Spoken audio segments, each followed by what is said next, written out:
Welcome, everybody, back to the Core 4 Sports Show. On this show, we talk about the four most popular sports: football, basketball, baseball, and hockey. Gonna mainly just talk some Week 3 college football reactions and Week 2 NFL and some baseball today. A lot of really good games happened over last weekend with college football. The one that probably was the most to enjoy watching was Tennessee, Georgia. That was just a stellar game. It was a back and forth. Tennessee just came out of the gates firing, and for a minute you thought maybe they could run away with this thing. And then Georgia's defense responded, slowed them down, and then Gunnar Stockton got going. I did not expect that. I did not think Gunnar Stockton had that in him. I'm still not going to bank on him being able to do that week in and week out. But for that game, he was absolutely outstanding. Made great throws, led his team downfield when they got behind and they had to play catch up. You know, Tennessee's and they lost the game, but Tennessee's side of things, I think it's pretty easy to conclude now at this point that Joey Aguilar is an upgrade from Nico Amaliava. And I don't think anyone on planet Earth would have agreed with me on that or said it a month ago. I think, I thought this was going to be a reset year for Tennessee. I think that's a lot how other people felt because, they lose Nico so late. You don't really have a whole lot of time to replace him. Joey Aguilar kind of just falls in their lap and says, okay, this is what we got. And he can hit deep balls that Nico just absolutely could not. Nico's longest pass last year was like 17 yards. They had like 5 of those. They had 5 passes longer than that in just the Georgia game, I believe. So it's just one of those things, and I don't think Josh Heupel would ever tell you that, like, oh yeah, we knew this was going to be better. Like, no, like he's not going to say it. But I think this kind of just fell in their lap and it all just worked out. Like, oh, we actually ended up with a better quarterback. Well, cool. The problem is you have a lot of concerns in the defense, but not necessarily because the players you have on defense are bad. They've just, their secondary is really banged up right now. And until you get those guys back, you might have to put yourself in a lot of shootouts to win. And you're hoping Joey Aguilar can do that can do that for you consistently while that secondary continues to heal. And he did it against Georgia. He completed his first 14 passes for over 200 yards. I think at the end of the first quarter it was like 14 of 14 for 215 and 2 touchdowns. Just throwing the ball all over the field. And then, like you said, he kind of stalled. They asked Heupel about it going into the locker room. He was missing some of his reads. And again, Georgia's defense just started playing better, and Gunnar Stockton started throwing the ball around, and Georgia did Georgia things, and they played better football, and they came back and they made it a game and won. For Tennessee, it's heartbreaking, because you're sitting there, that game should be yours. That kid makes that field goal, probably, 8 times, 9 times out of 10, and you're storming the field with an unbelievable win. This just happened to be the one he didn't make, went to overtime, and Georgia wins the game. That's really not the kind of Georgia you ever expect to see from a Kirby Smart team. Even during the Stetson Bennett era, when their offense was at their best, probably, it still wasn't really all that explosive. They just did enough. They had such great defenses. 20, 25, 30 points, depending on who you were playing, was enough to win the game. Sometimes, depending on who you were playing, 3 points was enough to win the game. Not that they ever scored that little amount, but during that era. But you get my point. You just, especially how last year went with Carson Beck, and we know when he left, they weren't really all that sad to see him go, I don't believe. So you kind of wondered, not so much about the defensive side of the ball, because it's Kirby Smart. You expect the defensive side of the ball to be great. It's, okay, can Gunnar Stockton do certain things that he's going to have to do for us to win certain games? Because every quarterback at some point, you're going to need them to win you a game. I don't care who it is, what team it is, the quarterback's going to have to win you a game at some point. And he did that against Tennessee. He played out of his mind. He played great. For Georgia now, you're looking at the other side of the ball. Like, oh wait, the defense has to get better. Well, that's actually a great situation because you would have thought it'd been the flip side, and you wouldn't have really known how to make the offense better, or you didn't really, I shouldn't say they didn't know how, but as fans, you probably don't expect it to get better because that's about what you've had over the past 5 or 6 years with Georgia. Again, those defenses have been the driving force. But in this case, it almost feels like, oh, no, wait, our offense can go and do that. Now our defense has to clean things up. Well, I'm going to fully believe that a Kirby Smart can get his defense cleaned up by year's end. Just continue to get better and manage it and have Gunnar Stockton win you a game or two. And if they can do that, I wouldn't be surprised at all if by the end of the year that defense is a top 10 defense. If they're playing like it. The stats won't show that over a course of a year because, averages, but they'll be playing possibly like a top 10 defense. They've got all the talent in the world back there with KJ Bolton and Ellie Robinson. They've got all the talent in the world in that Georgia defense. The one question I had about Georgia's defense that I still have is that defensive line. Where's that game record defensive lineman that just gets the quarterback? Still, again, I don't know if they're really going to have that. But again, I think that secondary can make up for it with the talent they have back there. And again, and a lot of really good hard coaching, which I fully believe Kirby Smart being able to do. But, it was a really outstanding game to watch. It was greatly entertaining, maybe the most entertaining game to watch so far this year. Just, again, from an entertainment perspective, not exactly, because the defense, neither defense really played great. But again, just the pure entertainment factor, that might have been the best game to watch so far this year. On Tennessee's side of things, again, you're just hoping Joey Aguilar can do enough and that offense can do enough. And the run game looked really good to start the game. And then Georgia did Georgia things and shut the run game down. I shouldn't say shut it down, but they greatly decreased it. They didn't let them do whatever they wanted like they did at the beginning of the game.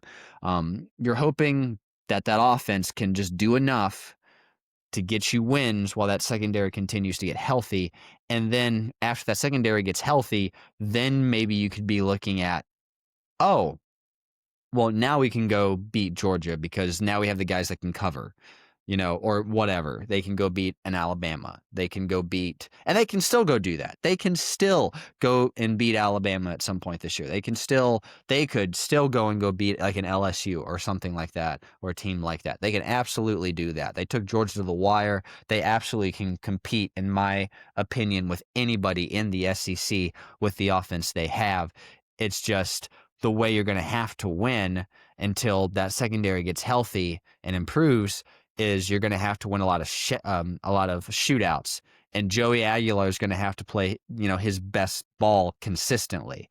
And I never like putting all that on just one side of the ball. Personally, I never like the idea of, okay, defense isn't going to do anything, offense carry us throughout the whole year. Okay, offense isn't going to do anything, defense carry us throughout the whole year.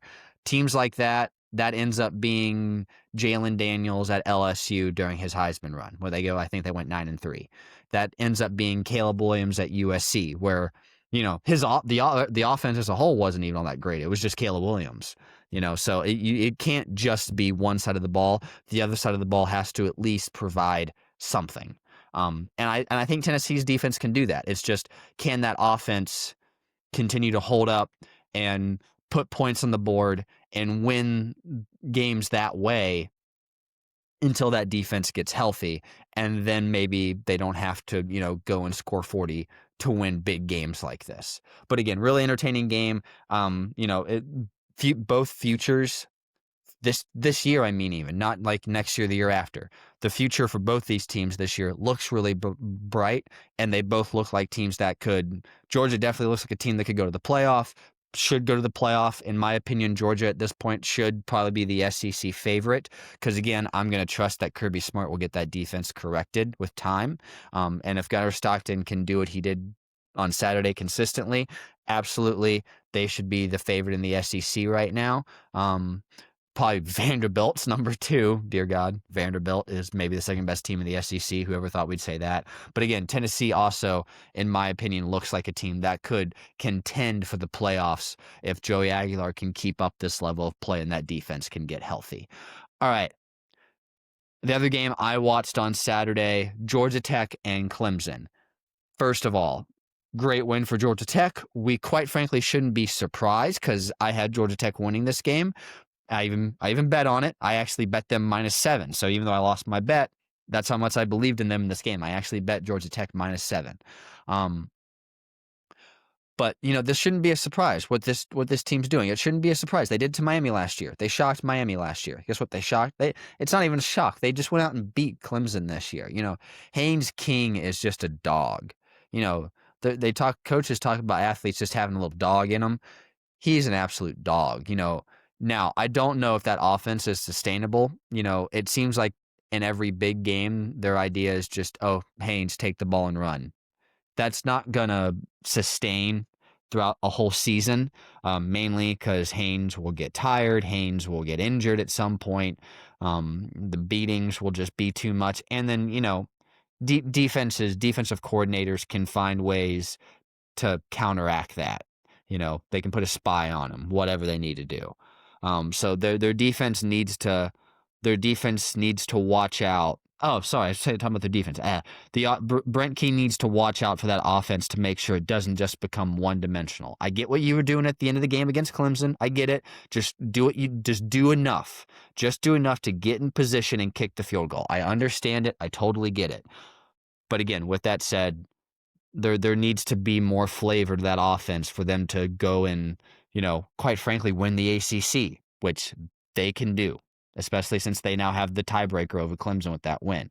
They could go win the ACC. What I say it's likely? No. Probably my pick to win the ACC right now is Florida State, which whoever thought we'd say that at the beginning of the year. But Florida State's probably my pick to win the ACC right now. Clemson is absolutely not. But Georgia Tech's probably right there at number 2. Well, no, I'm sorry, Miami. You have Florida State, Miami, then Georgia Tech is probably there at number 3 as like my team to possibly win the ACC. And all you got to do, and all you got to do is just find a way to win. If they can turn into that North Carolina State team from March Madness back in the years ago, and you can just find ways to win like you did against Clemson, then you could find yourself in the ACC championship game. And then guess what? It's just one game. It's just one game. Find a way to win that game one more time, and you're in the playoff. So I definitely think Georgia Tech has that potential. Do I think it will happen? No. Like I said, I think that loss is going to come there at some point. I think the talent disparity of the roster talent disparity at some point will catch up with them, and they'll lose. But I think it's a very good football team. I think it needs to again be careful to make sure their offense doesn't just become one dimensional. But I think it's a very good football team, and they're going to be one of my most favorite teams to watch throughout the rest of the year. Clemson. I said at the beginning of the year that Clemson's like a win. Clemson, this year was Clemson's window. They had everyone coming back. Cade Klubnik came back. The wide receiver trio came back. There's defense. There's NFL talent all over that defense. This was your chance to not just win the ACC. We know you can do that, but compete to do 11-1. Compete to do undefeated. Not get to the point where you could lose the ACC championship game and still walk into the playoff. Unlike last year where you had to win the thing just to get a spot in. That's how I felt about them coming into this year. And I thought they had all the potential in the world to do it. But they don't. I thought that they don't have that potential. They just don't. They do not have another gear. They do not have another floor to go to. They're at max floor right now. They're at the top of the skyscraper. There's not another floor to go to. They are just a high floor, low ceiling type team, and a very low ceiling type team. And you look, I should know this in that just because you come back doesn't mean you automatically get better. Sometimes you are who you are. You know what I'm saying? Like you just don't automatically get 15% better because you came back for another year. That does not happen all the time. Maybe your understanding of the offense gets better, so maybe it looks better, but you as a talent, that doesn't guarantee you just automatically get better. And I know that, but I chose to believe in Cade Klubnik and that Clemson defense, and I chose to believe in the experience in that wide receiver room that this could be a year where they go compete for a national championship. They're not going to do that. They are now going to be fighting to win the ACC.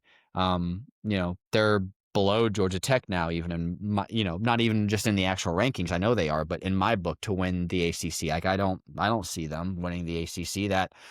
That's coming down to Miami and Florida State, in my opinion, and maybe Georgia Tech if they can find a way to sneak in there. They don't have the talent. And look, I admire Dabo to a certain degree, to sticking with his guns and saying, no, I'm not going to do that. This is the way I believe in it. We're going to do the Clemson way. And look, I don't think he's full of crap. I don't think he's just saying these things. I think he actually believes that. But the Clemson way isn't working.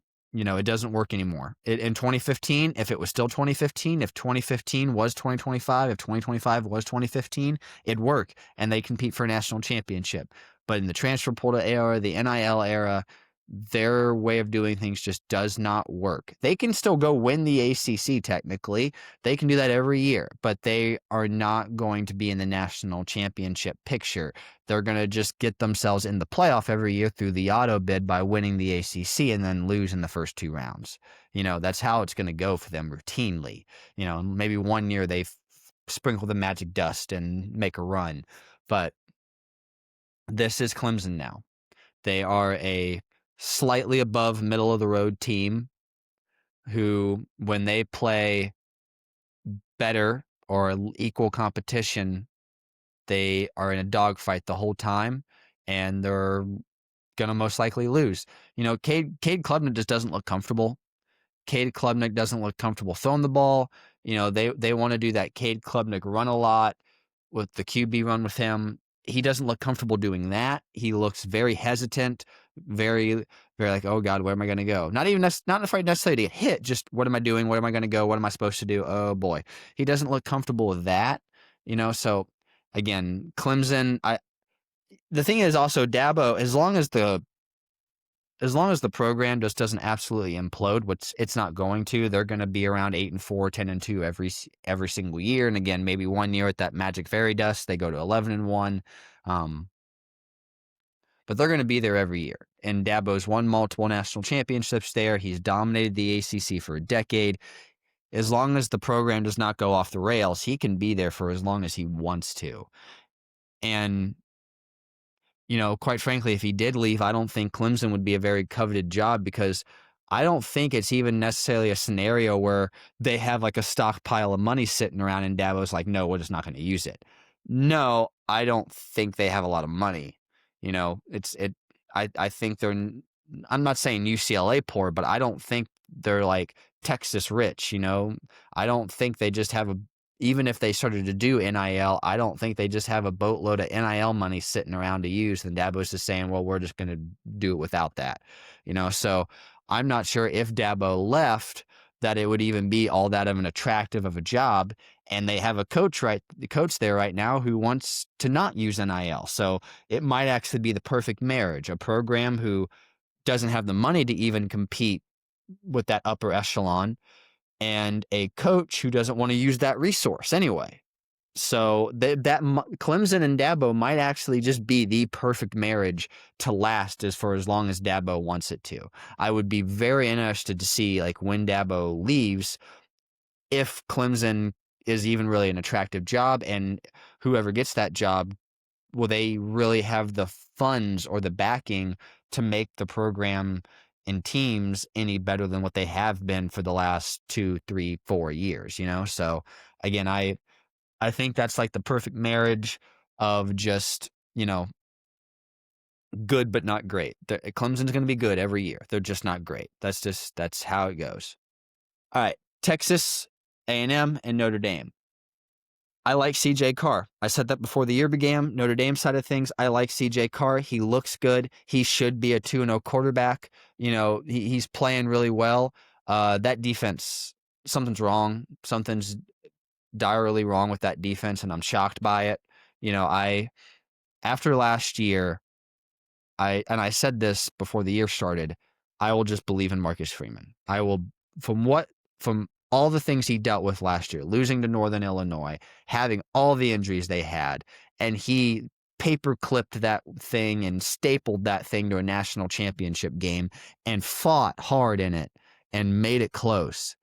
I have all the respect in the world for him for what he did with that Notre Dame team last year. And Notre Dame is usually a program that prides itself on defense, playing great defense. So I had no reason to believe that this year all of a sudden that defense would fall off a cliff, but that defense has gone and fallen off a cliff. I know they didn't look horrible against Miami, but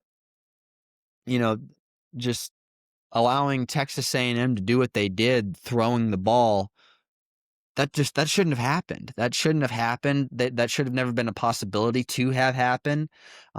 So yeah, I know a lot of people all calling for Chris Ash's head, and look, this could be one of the situations where at year's end they are looking for a new defensive coordinator, because they're not going to sit there and be okay with mediocrity long, especially if that means, we're giving up 40 points a game to anytime we play anybody worth a damn. Anytime we play anyone worth a damn, we're going to get 40 up to them. It's one thing to give up 20, 25, even 30, but to get 40 hung on you, or have 30, or even have 30 hung on you consistently, and basically ask your offense every single time you play anyone worthwhile to have to make them win the game every single time. No defensive coordinator is going to last long in that kind of spot. So they could be looking for a new defensive coordinator by year's end if stuff doesn't improve dramatically. And look, they still, I don't know what they can do at this point. They're 0-2. They've lost to possibly two of the best teams in America, Miami being one of them. I definitely think Miami's one of the best teams in America. Texas A&M, time will tell what kind of loss this turns out to be. But if Texas A&M continues to play the way they did, and that defense gets even better, next thing you know, they're a top 10 team. They're in the playoff, and all of a sudden both losses are against playoff teams, and they were by a total score of like 5 points separating both games when you add them together. So they might still be able to sneak their way into the playoff, but again, the age-old problem with Notre Dame is they don't play in a conference, so they don't have a conference championship, which means they can't they lose a game to put on their resume. They lose an opportunity to look good and look better and say, hey, look at us, put us in the playoff for that eye test, or that resume.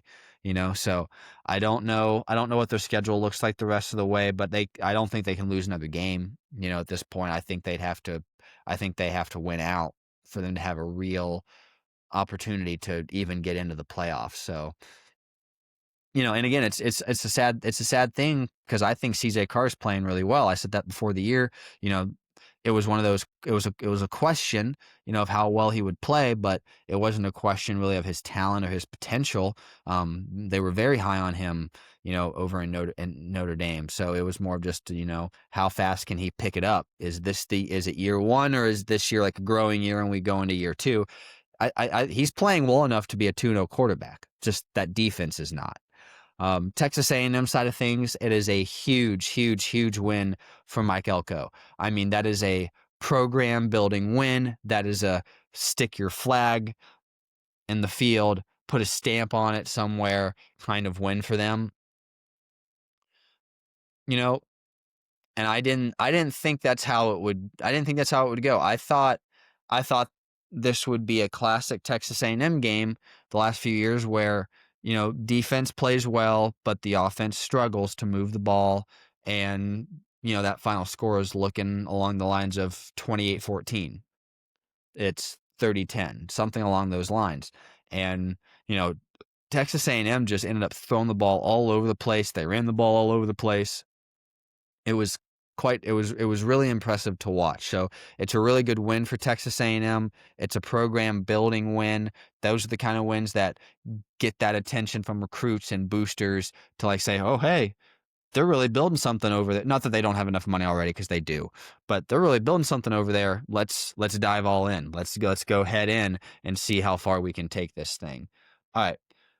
Now, moving on to the NFL. All right, NFL. Cowboys Giants without a doubt. God, I can't talk. Was without a doubt the most entertaining NFL game on Sunday. That it was like an offensive explosion just happened. I'm looking it up real quick. At halftime, that score is 10. That score is 10-13, and in the fourth quarter, they scored 41 points combined. They scored 41 points combined. That's just absolutely ridiculous. It just have it be like this defensive struggle throughout the whole game. And then all of a sudden, both offenses just woke up and blew the doors off the place. And then, of course, the Cowboys get themselves, and of course, the Cowboys defense makes that one play, gets that interception on Russell Wilson, and then the Cowboys can get into position to kick that game-winning field goal. I'm still not expecting a whole lot from either one of these two teams. Giants, Russell Wilson, he's old. I think, last year was, I think Sunday was definitely like a turn the clock back game for him, and he played really well, but, I would not be expecting that on any kind of routine basis.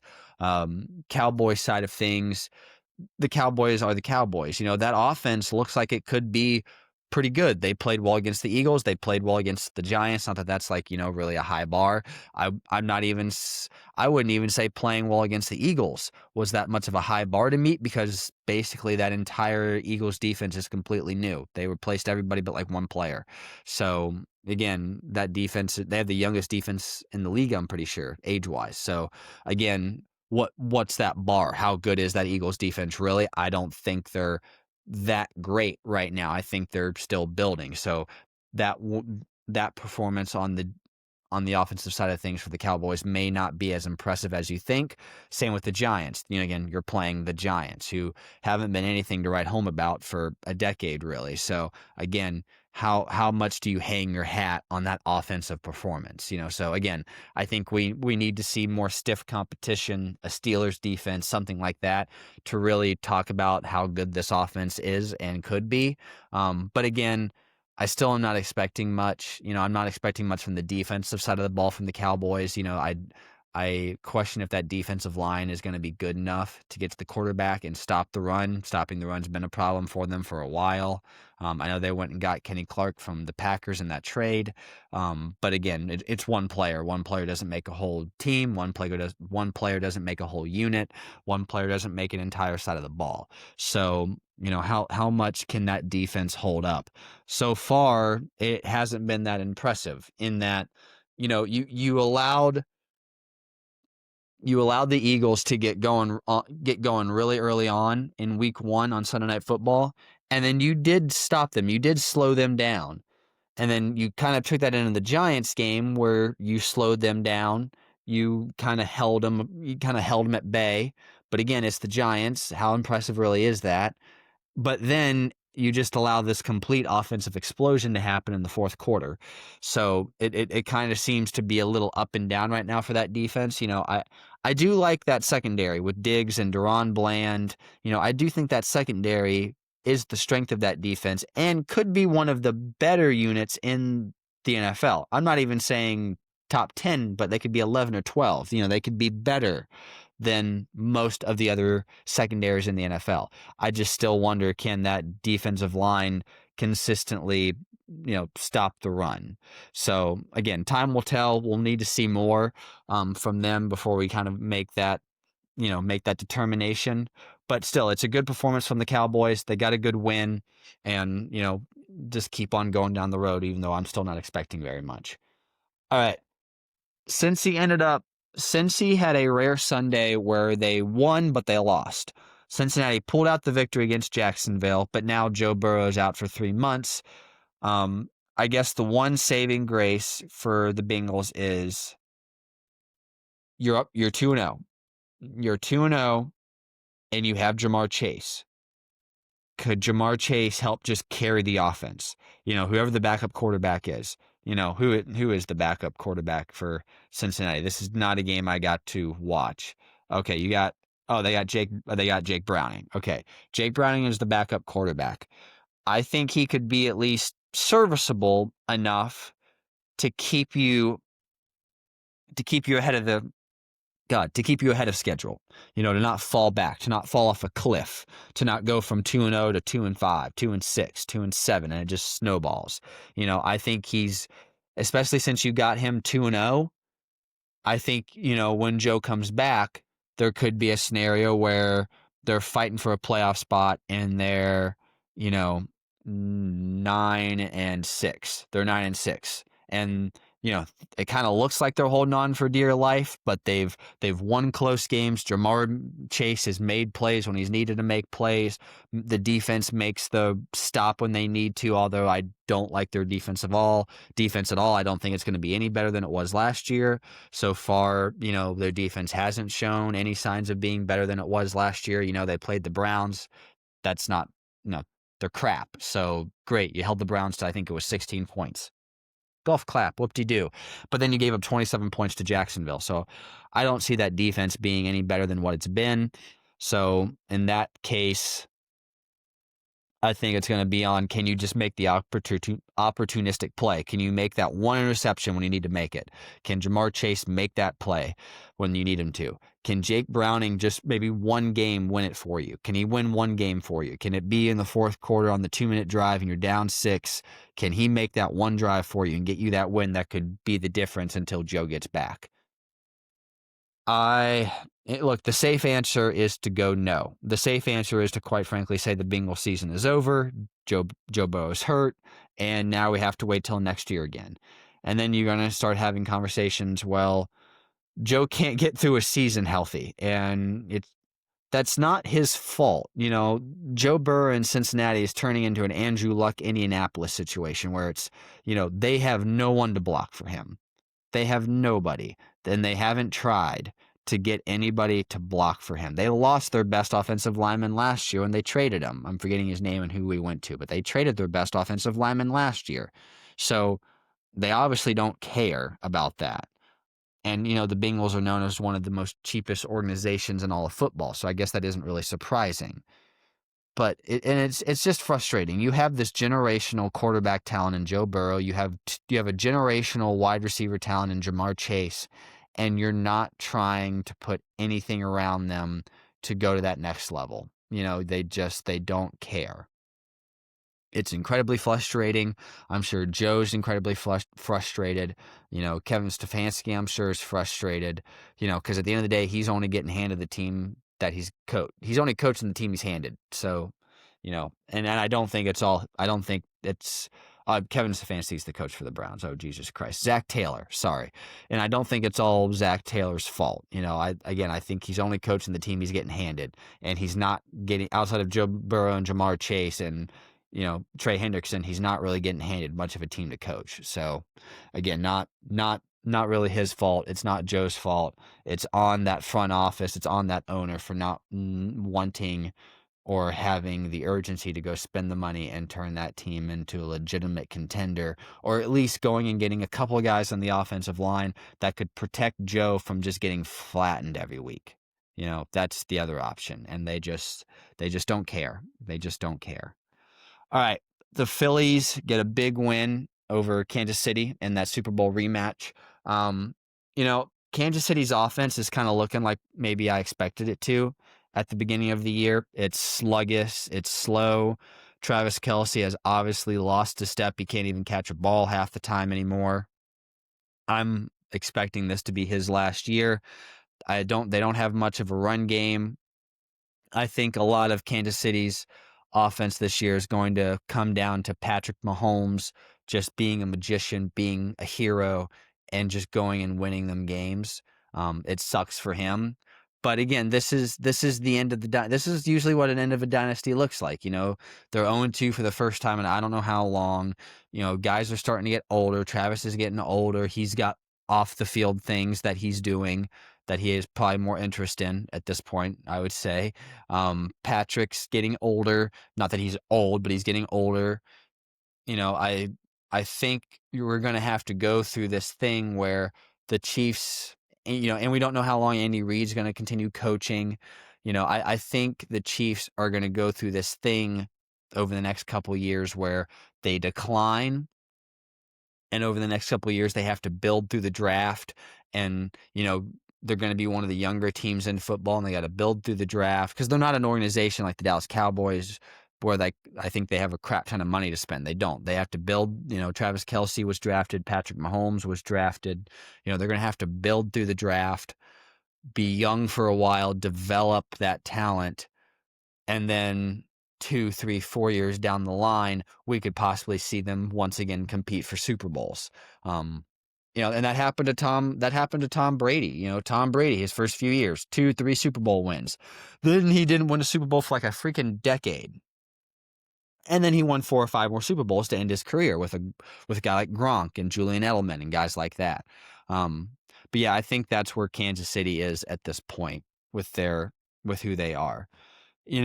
On the Eagles side of things, defense is young.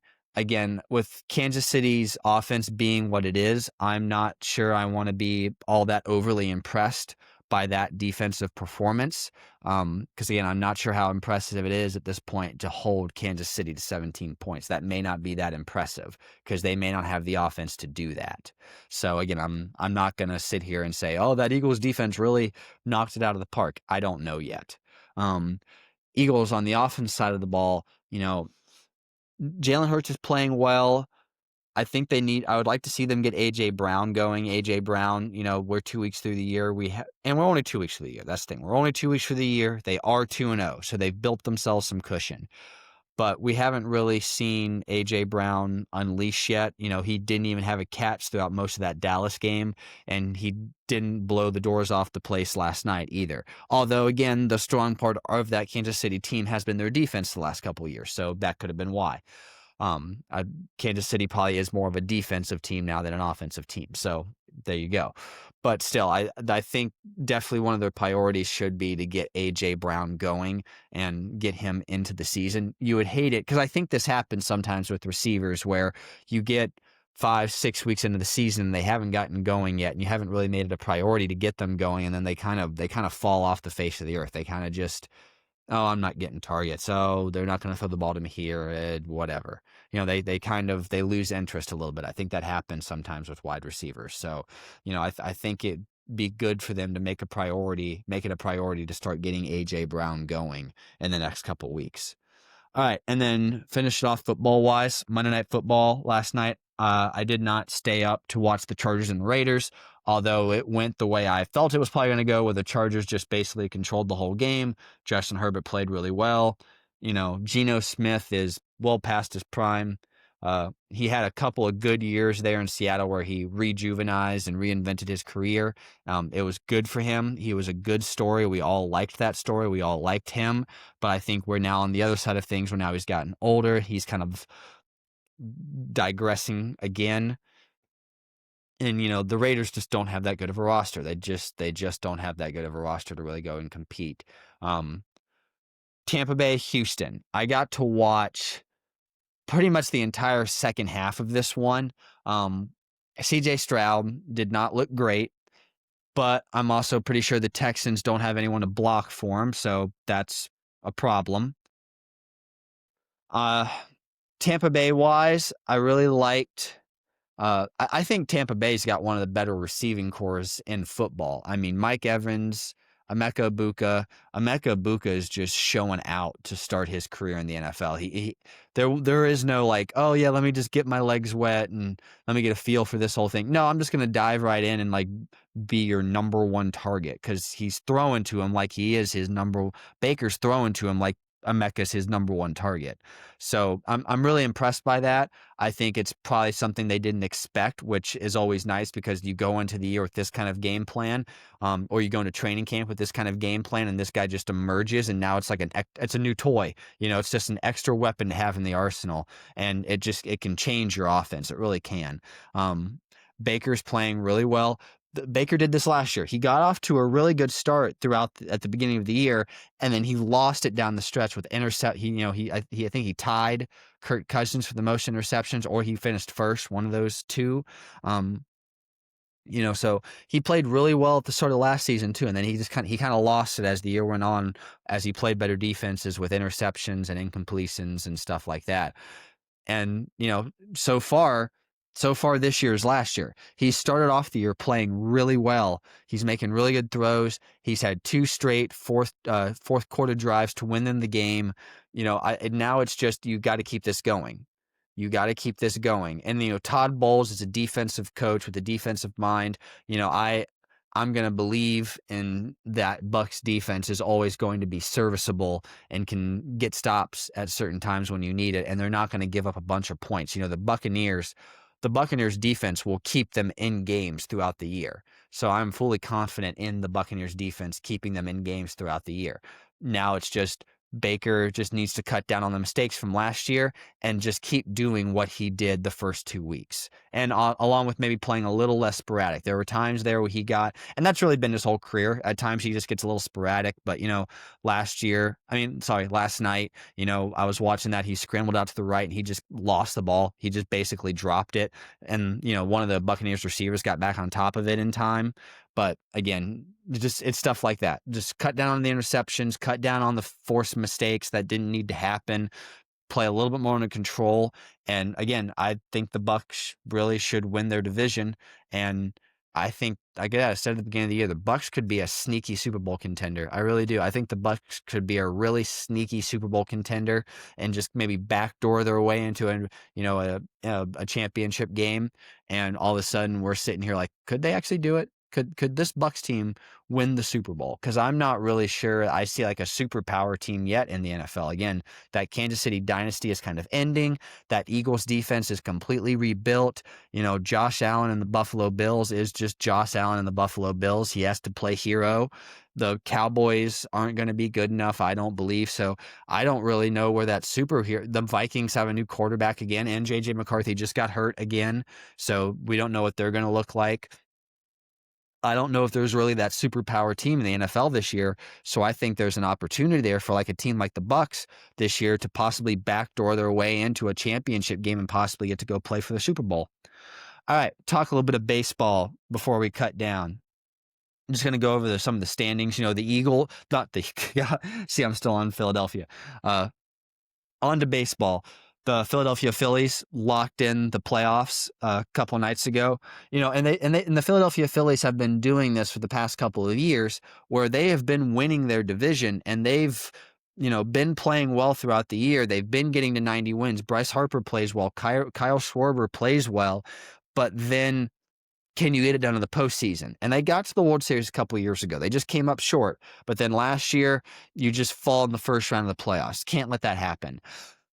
With the talent they have on their team, they can't just fall in the first round. They've got to make that run.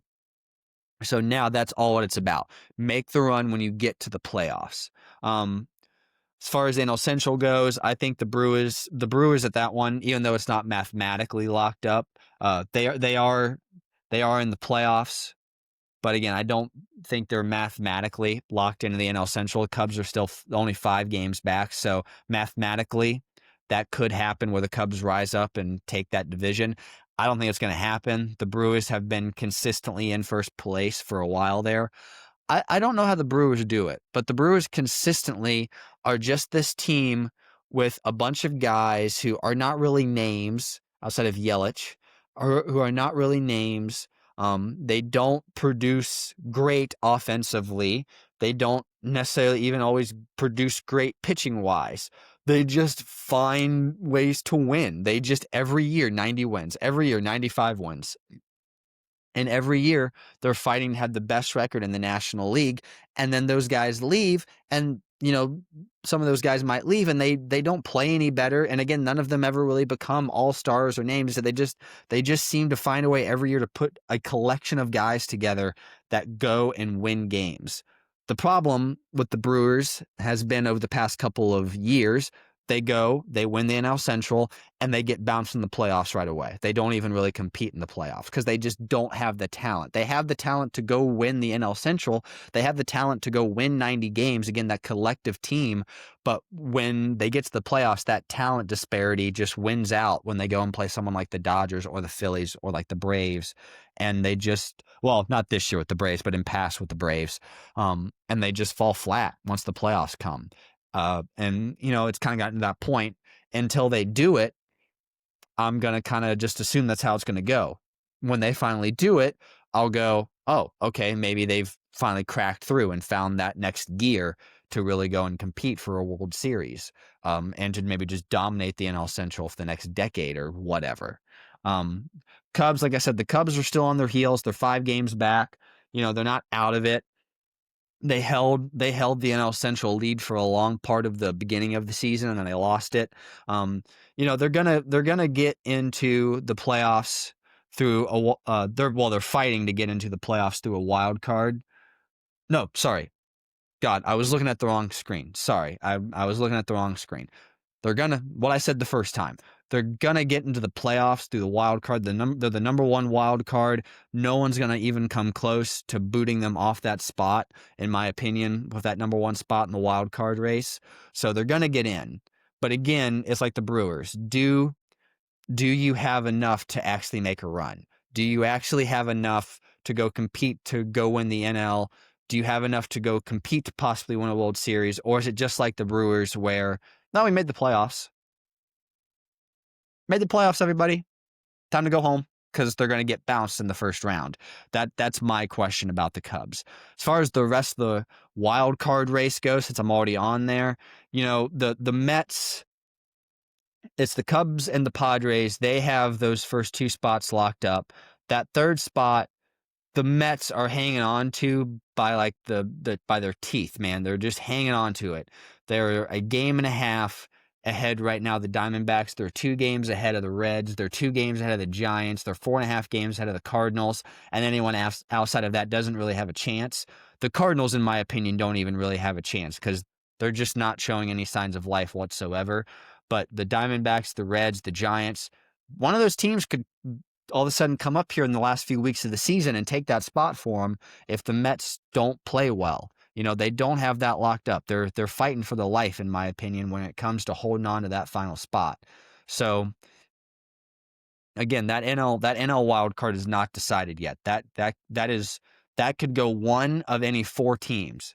Mets, Diamondbacks, Reds, or Giants, I think, are all still playing for that NL wild card spot. Cardinals, as said, the Cardinals are only 4.5 games out, but again, they have a losing record. They've shown no signs of life since really June. Why should we expect it to come on now all of a sudden? Because guess what? It's not. They are who they are. Next year, they hopefully go towards a full rebuild with Bloom taking over from Mozeliak, and then we'll see what happens going into next year. Don't expect them to compete next year. I expect, next year to be the sort of a rebuild for them. As far as the AL wild card goes, Blue Jays, Tigers, Mariners, they have the wild cards right now. Oh, those are the division leaders. God dang it. That's what I did with the NL. I was saying, that doesn't look right. No, Yankees and Red Sox are holding those first 2 spots in the wild card. The Red Sox are just barely up half a game on the Astros for that second wild card spot. The Yankees, and that could flip too. The Yankees and the Red Sox could flip. The Yankees have a game and a half up on the Red Sox for that number 1 spot. If the Red Sox get hot or the Yankees go cold for these last few weeks, that could definitely flip to where Red Sox take over that number 1 spot and the Yankees fall down to number 2. But it could also happen where the Yankees and the Red Sox, if they just fall flat completely and they forget how to win over the last couple weeks of the year, they could actually fall out of the wild card. Right now, the Astros are the number 3 team, but like I said, they're only a half game back from the Red Sox. The Astros hold that number 3 spot in the wild card. The Guardians are 3 games back. The Guardians are only 3 games back. The Rangers are only 3 games back. After that, I don't think there's really anyone else. The Royals are 6.5. The Rays are 8.5. But again, neither one of those teams have shown much life all year. I'm not going to expect them to now. The Guardians have struggled with hitting all year. throughout the course of the year, they've scored 580 runs and allowed 611. And that's not because their pitching staff is bad. They just can't hit consistently at all. But if they were to get hot these last 2 weeks somehow, not that I should really expect them to or that we should expect them to, but if they were to get hot here at the end and make a run, they could take that spot, and they could take that number 3 spot. And again, the Red Sox are right there. The Astros only have a 3-game lead on the Guardians, which means the Red Sox only have a 3.5-game lead, and the Yankees only have a 4.5-game lead. So that wild card isn't still solidified. If the Red Sox are more likely to than the Yankees. But if the Red Sox just went on a complete slide here, and even the Yankees, if they went on a complete slide to end the season here and the Guardians and or the Rangers got hot, one of those teams could lose themselves the playoffs on like maybe the last day of the season or something like that. It's unlikely, but that could happen. So that I kind of look at that AL wild card as still kind of wide open. Yankees could finish with the top spot. The Red Sox could finish with the top spot. Astros could get that top spot. Guardians or Rangers could kick one of those teams out and sneak in at the final, in the final week, final couple of days of the season. That AL wild card, in my opinion, is still just wide open. All right, now back to the National League. The National League West. The Dodgers hold a 2-game lead in the National League West over the Padres, and then an 8.5-game lead over the Diamondbacks. The Diamondbacks are out of it, in my opinion, but the Padres are still hot on the Dodgers' butt to possibly win this division. And the Dodgers just haven't quite got going this year. The Dodgers have not been able to quite play like that all-world team that we just thought they were, where they're going to just blow the doors off the place. They're going to win 100 games and walk to the World Series. Well, right now, they're going to fight to get to 90 wins. They're at 84, and we got basically, 2 weeks left in the season. So, so that's 2 weeks left. That's 14 games-ish. They're going to fight just to get to 90 wins. So they haven't exactly blown the doors off the place like we all thought they were going to. In my opinion, the NL is wide open. Anyone could come out of the NL at this point. Anyone could come out of the National League in baseball-wise. Again, the Dodgers haven't been the world beaters we thought they are. The Brewers have a history of winning the division and coming up short. And the Phillies got bounced in the first round of the playoffs last year as well, and they're going to win their division this year. And, when you have a guy like Kyle Schwarber, who's had a great regular season, he's a guy, he hits a lot of home runs, he hits a lot of RBIs, but his batting average is terrible. And when you get to the playoffs, you start to face some of the best pitchers in the game consistently. There's not a lot of bad pitchers to just feast on. And usually what happens to a lot of guys that hit a bunch of home runs and hit a bunch of RBIs in the regular season, that drops off a cliff at the end. That drops off a cliff towards the playoffs because, again, those dead meat pitches aren't there for you to just absolutely hammer and knock over the wall. So I have my concerns about that. When it gets to playoff time, can Kyle deliver the same way he's been delivering in the regular season? All right, the American League side of things, the Blue Jays hold the first spot in the East. I would expect them at this point to hang on to that.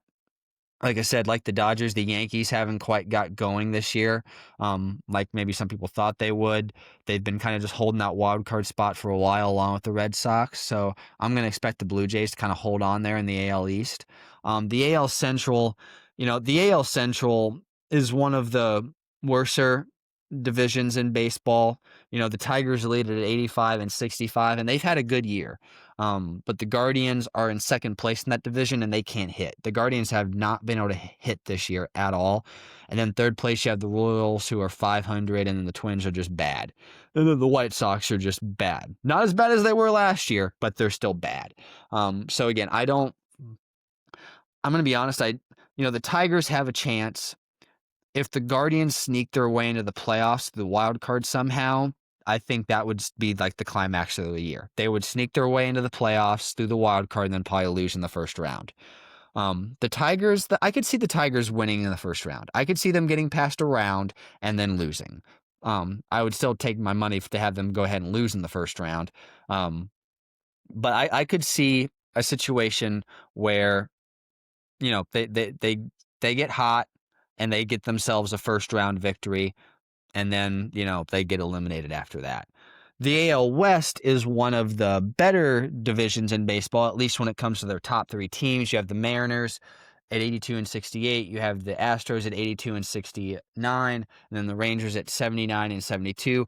All three of these teams are in contention for the playoffs right now. The Mariners and the Astros are in the playoffs right now, and the Rangers are just sitting 3 games back trying to sneak their way into it. There is a possibility, like I said, if the Red Sox just blow it here at the end and the Rangers can get hot and the Astros keep playing the way they are, to where the Red Sox fall out and the Astros take that second spot, and then the Rangers take the third spot, and then the AL West gets 3 teams into the playoffs. Am I going to count on that? No. I would expect the Rangers to, right this moment, to either overtake the Astros, and then they only take 2 teams to the playoffs. I would not expect 3 to happen, but there is a scenario where that could happen. All right, guys, that's everything for tonight. Broke down college football week 3, broke down NFL week 2, broke down some baseball standings as we're coming towards the end of that year and getting ready for the playoffs. I'll see you guys later in the week, do another episode on like Thursday, break down previews of football going into the week and just other, baseball races, and then start maybe doing some NBA previews as we get closer and closer to that season. All right, thanks everybody for watching. Have a great night.